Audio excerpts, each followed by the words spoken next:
The worker was formally free, unlike a serf or slave, but also free from ownership of the means of production, and therefore compelled to sell labor power in order to live. Marx's irony often rested on this double meaning of freedom. The working day became one of Capital's most memorable historical sections because it showed the struggle over time itself. Employers sought to extend labor as far as possible. Workers, reformers, inspectors, and legislation pushed back against exhaustion and destruction. The Factory Acts, the testimony of inspectors, and the disputes over hours allowed Marx to show that the length of the working day was not fixed by nature, it was fought over. Time, which might seem the most neutral of measures, became a field of social conflict. In this way, a question as plain as how long a person worked could reveal the larger structure of class power. Machinery occupied another important place in the book. Marx did not treat machines as evil objects. He understood them as concentrated social knowledge, as instruments that increased productive power and altered the organization of labor. Under capitalism, however, machinery often appeared to the worker as a force outside and above him, owned by capital and used to intensify labor, displace skill, discipline the workplace, and increase surplus value. This was part of Marx's larger argument that human capacities, when organized through capitalist relations, could return to human beings as alien powers. The machine was not the enemy by itself. The social relation in which it operated gave it that character. Capital also traced accumulation, the process by which surplus value returns as expanded capital. Profit is not merely consumed by the capitalist, it is reinvested, enlarged, and made to command more labor. This movement gives capitalism its restless quality. It must grow, compete, revolutionize production, seek markets, reduce costs, and reorganize life around expansion. Marx had already praised and condemned this dynamism in the Communist Manifesto.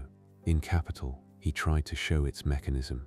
A society that appears to be organized around individual exchange is driven by impersonal compulsion, because each capitalist must act under pressure from competition, whether or not he personally desires endless expansion. The final historical movement of the first volume turned towards so-called primitive accumulation, the violent and legal processes by which producers were separated from the means of production. Enclosures, colonial plunder, state power, debt, and dispossession entered the story. Marx wanted to challenge the polite economic fable in which capitalism arose because some people worked hard and saved while others were lazy and fell behind. The origins of capitalist property were not innocent in his account. They involved law, coercion, empire, and the remaking of rural life. The free worker of capitalism had been made through histories that were often anything but free. A difficult book can outlive easier pamphlets because it gives later readers a structure to return to, even when they disagree with it. Capital did not become instantly dominant. Its first reception was limited, and Marx was frustrated by the slowness of recognition. Some readers found it too hard, too abstract, too German in method, or too hostile to accepted economics. Engels worked hard to promote it, explain it, and arrange reviews. Marx revised for later editions and followed translations with interest. He knew that the book needed readers beyond Germany, and he also knew that translation could change the fate of an argument. Charles Darwin's name sometimes appears beside Marx's, because both men offered 19th century accounts of development without relying on older teleologies. Marx admired Darwin's achievement and saw in natural history a parallel, though not a simple model, for the historical analysis of society. He reportedly wanted to dedicate a later edition of Capital to Darwin, though the matter remains surrounded by misunderstanding and caution. What matters here is not a neat equivalence between them, but the broader intellectual climate. The 19th century was learning to think historically about nature, language, society, religion, and economy. Marx's historical object was capitalism. Capital Volume 1 did not complete the project Marx had planned. Volumes on circulation, the total process of capitalist production, theories of surplus value, the state, international trade, and the world market remained in varying states of draft. fragment, and intention. This incompletion should not be treated only as failure. It also shows the scale of what Marx had attempted. He wanted to explain not a policy, not a government, not a single industry, but the inner movement of a society that had already begun to bind the world together through production, exchange, credit, and empire. After 1867, Marx was no longer only the defeated journalist of 1848 or the impoverished exile in Soho. He was the author of a major work that would slowly gather force among socialists, labor organizers, intellectuals, and critics of political economy. Yet the book did not lift him out of illness, family pressure, or unfinished labor. Its publication marked an arrival, but not a resting place. Around him, workers' organizations were beginning to take more durable forms, and in London, an international association had already opened a new public arena. The man who had spent so many years studying capital would now find himself drawn again into the difficult business of organization, where theory had to meet delegates, meetings, resolutions, rival ambitions, and the fragile unity of a movement. Chapter 11. Jenny, Engels, and the household behind the theory.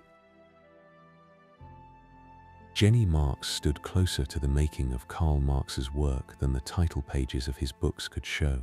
She had known him before exile, before London, before capital, and before the name Marx carried the weight it later gathered. Their attachment had begun in Trier, across a difference of rank and expectation, and by the time the family had lived through Paris, Brussels, Cologne, and London, romance had become only one part of a much heavier bond. Jenny was wife, copyist, household manager, political companion, correspondent, hostess, and witness to the slow making of a body of work that brought almost no immediate comfort into the rooms where it was written. Her own background made the life she entered more striking.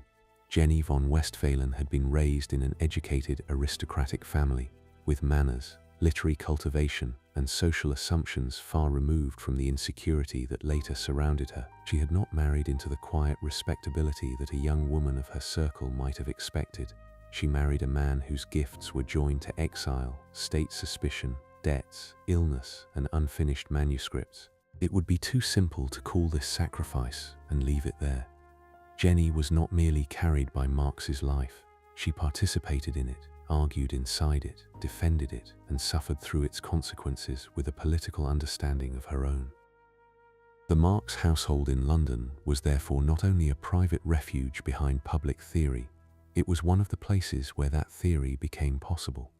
Papers were copied, letters were sent, visitors were received, children were raised, creditors were managed, illnesses were endured, and political conversation entered ordinary domestic hours. The famous book can appear, later, as though it came from one mind alone. In practice, the mind worked inside a household, and the household had to absorb the disorder created by the work. Jenny's labor belonged to this hidden structure. Her handwriting itself became part of the history. She copied manuscripts for Marx when his drafts needed to be made legible, and this was not a decorative task. 19th century manuscripts moved through hands before they reached publishers, editors, or comrades, and legibility could decide whether thought became communicable. Marx's writing was often difficult, both in argument and in physical form. Jenny's copying helped carry private drafts toward public existence. The labor was quiet, repetitive, and easily erased by later fame. But without such labor, even the strongest ideas could remain trapped in rough paper. The household economy required another kind of intelligence.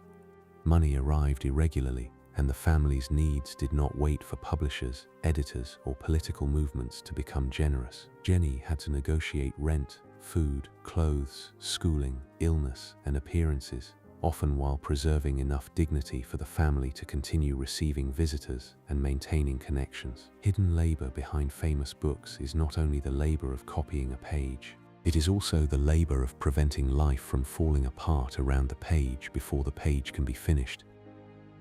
Engels remained the other indispensable support. By the 1860s, his financial help had become a regular feature of Marx's survival.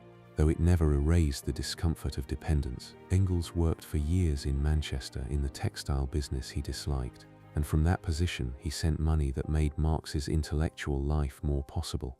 This arrangement carried one of the ironies of the century. Profits and salaries tied to industrial capitalism helped support the critique of industrial capitalism.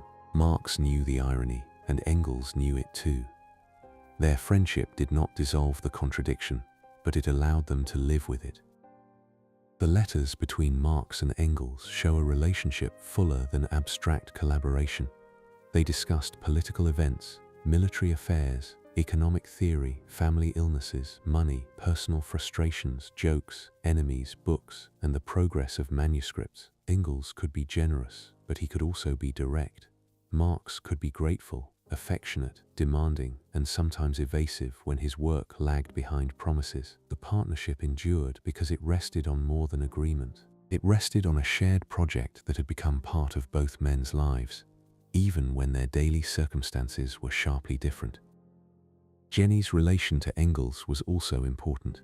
He was not only Marx's collaborator somewhere in the distance, he was a friend of the household, a practical rescuer, and one of the few people who understood how much the family's life depended on his help. This dependency could not have been simple for anyone involved. It preserved Marx's work, but it also confirmed how far the family remained from independence. Every remittance relieved pressure while reminding them of the pressure's return. For a household proud in mind and poor in means, gratitude and humiliation could sit close together.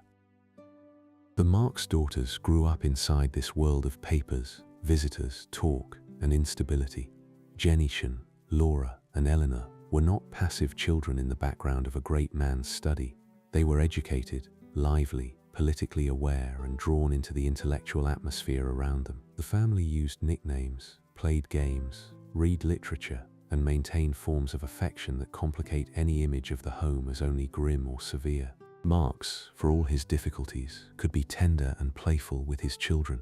He told stories, shared jokes, and gave them a household in which books and politics were ordinary parts of life.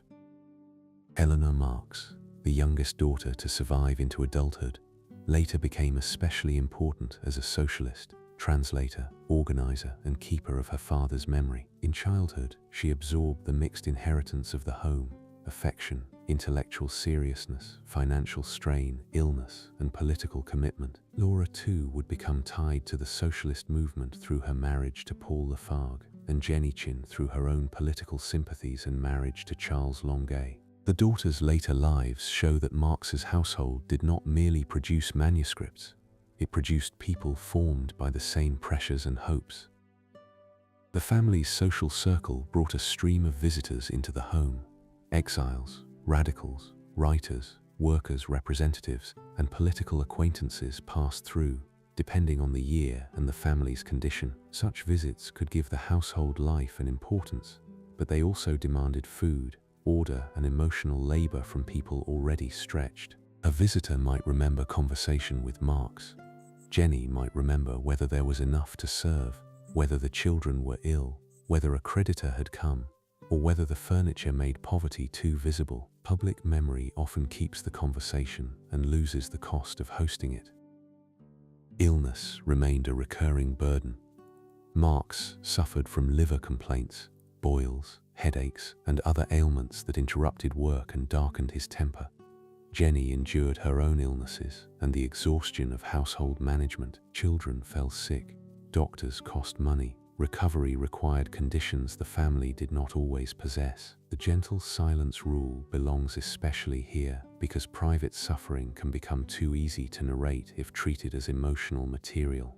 It is enough to say that the household was often ill, often anxious, and often forced to manage sickness with insufficient means. The deaths of children had left wounds that did not need repetition to remain present.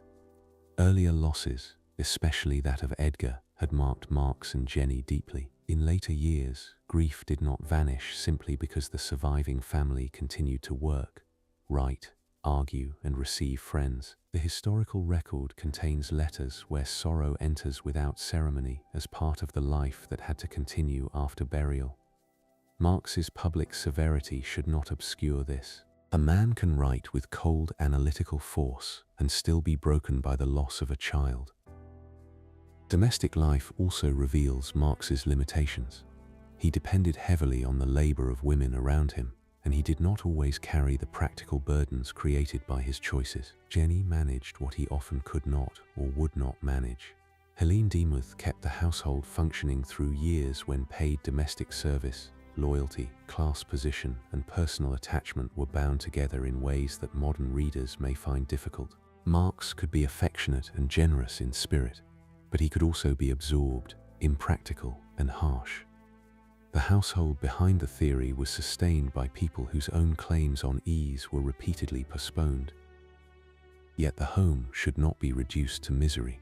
That would be another kind of falsification. The Marx family read Shakespeare, exchanged jokes, invented nicknames, followed politics, and maintained bonds of warmth even while debt and illness pressed on them. Marx's daughters remembered him not only as a thinker but as a father with a powerful presence in the room. He was called Moore within the family, a nickname tied to his dark complexion and hair, and the name carried affection rather than distance. Such details matter because they return scale to a figure often enlarged beyond human proportion. The publication of Capital did not end the household's difficulties. Recognition came slowly, and income remained uncertain. Marx continued working on later volumes, but his health and habits made completion difficult. Jenny continued to live beside the unfinished nature of the project. A wife of a more orderly scholar might have seen manuscripts pass cleanly from draft to publisher, one after another. Jenny lived beside a mind that gathered material endlessly, revised heavily, delayed painfully, and expanded questions until even friends despaired of closure. Her patience was therefore not only emotional, it was intellectual endurance in daily form. Engels' role grew still more important as Marx's health and finances fluctuated. After Engels withdrew from the Manchester business in 1869, he moved to London, which brought the friendship into closer daily reach. The change mattered. Conversation could replace some correspondence. Support could be more immediate. The collaboration could continue in person. Engels' move also marked the beginning of a later phase in which he would increasingly become guardian of Marx's unfinished work. Even before Marx's death, the partnership was changing from joint production toward preservation. Affection inside ideological households often survives in forms that do not look gentle from the outside. There were arguments, impatience, jokes at enemies' expense, fierce loyalties, long silences, and practical crises that would have worn down a milder family. The Marx home did not resemble the smooth domestic ideal of Victorian respectability, though it sometimes tried to maintain its surface. It was politically charged, intellectually alive, financially unstable, and emotionally bound by shared hardship. That mixture gave it both strain and vitality. Marx's theory of labor, exploitation, and social reproduction did not fully account for the household labor on which his own work depended. This is one of the quiet ironies around him. He understood that capitalist society concealed relations beneath appearances, yet some of the labor closest to him remained concealed by the conventions of family life, gender, and service. Jenny's copying, Helene's domestic work, the daughter's participation in correspondence and memory, and Engels' financial support all formed part of the real conditions behind Marx's authorship. The name on the spine was singular. The life that made the book possible was not. As the 1860s moved into the 1870s, the household remained connected to a wider movement that was becoming more organized and more divided. Workers' associations, trade unions, socialist circles, and exiles increasingly looked to Marx for analysis, drafting, and authority. The home was no longer only the place where capital had been written under pressure. It was also connected to an international network of meetings, letters, resolutions, and disputes. From the rooms of family life, Marx would be drawn again toward public organization, and the next arena would be the international, where the question of revolution had to pass through delegates, councils, rival doctrines, and the difficult labor of holding a movement together. Chapter 12. The International, the Commune, and the Fracturing of Revolution. The International Workingmen's Association gave Karl Marx a new kind of public life. It was founded in London in 1864, in a meeting at St. Martin's Hall where workers, trade unionists, foreign radicals, and democratic sympathizers gathered around the possibility that labor movements in different countries might learn to act together. The idea was not entirely new because exiles and radicals had long written across borders, but the association gave that hope a more durable institutional form. For Marx, who had spent years in libraries, journalism, poverty, and private study, the International opened a practical arena in which theory had to pass through resolutions, speeches, minutes, committees, and the uneven patience of organized men. The association was never a single obedient instrument of Marx's thought.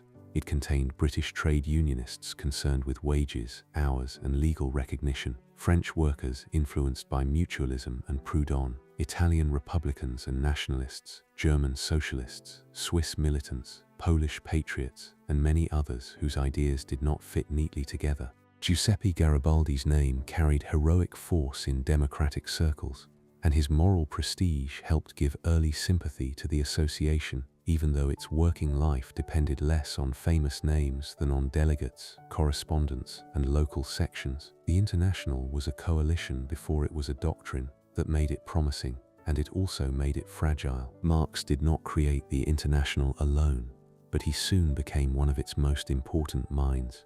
He was elected to the General Council in London and drafted the inaugural address and the provisional rules. These documents show his skill at writing for a broad movement without surrendering his deeper analysis. He did not fill the first address with the densest language of capital. Instead, he pointed to workers' struggles over the working day, to cooperative production, to the need for political organization, and to the fact that labor's cause could not remain confined within national borders. He wrote in a way that trade unionists could accept while leaving room for a more radical interpretation of history. Organization was a quieter kind of struggle.